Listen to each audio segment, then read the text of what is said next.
Bonsoir à tous.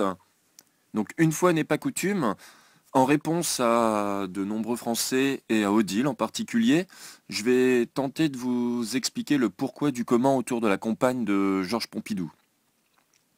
Pour ce faire, je vais m'appuyer sur des images d'un documentaire qui a été diffusé sur LCP qui s'appelle 20 ans, le bel âge en politique.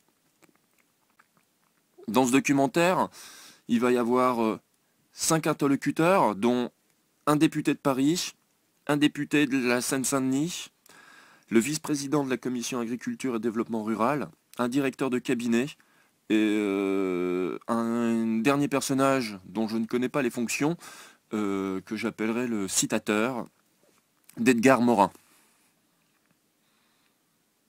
Alors ce qui est intéressant avec tous ces participants, c'est la façon dont ils redéfinissent et parlent de la politique. Ils vont parler de la politique exactement comme on peut parler de l'art.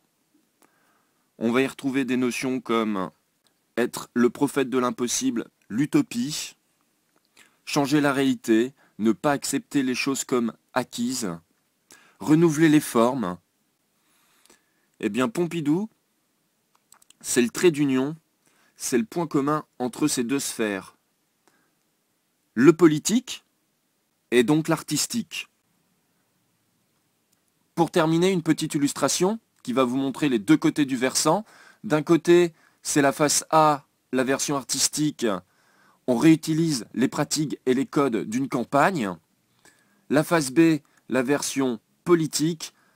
J'instrumentalise un personnage politique comme il a été fait tout au long de ces derniers mois, à travers par exemple Jaurès, Jeanne d'Arc, Léon Blum, etc., etc. En espérant avoir apporté une petite pierre à la compréhension du projet, je vous remercie de votre écoute et on se retrouve un peu plus tard. La jeunesse doit être débordante, elle doit être renversante. Je pressens, peut-être avec les indignés, peut-être avec d'autres, que maintenant il y a de nouveau un renouveau, disons, spontanéo-vitaliste de la jeunesse et qu'ils vont renverser. Quoi. Le G20, t'es foutu. La jeunesse est dans la rue. Ça va pas marcher. Et bien c'est ça qui va les endurcir et qui va faire qu'ils réussiront à la fin. Tout ce qu'ils ont, ils l'ont volé. Que vous soyez de droite ou de gauche, foncez. Parce qu'un jour, si vous ne le faites pas, quitte à ce que ça échoue, mais vous le regretterez. Vous le regretterez vraiment. Moi, je conseille aux jeunes de faire de la politique, oui, bien sûr. Faire de la politique dans les partis qui veulent, de renouveler la politique, de renouveler surtout les formes, quoi. On peut changer la politique, c'est peut-être ça qui doit être le challenge des jeunes aujourd'hui. Moi, le conseil, c'est qu'il faut d'abord ne pas accepter les situations comme étant des faits acquis. Il faut toujours se dire, on peut changer les réalités.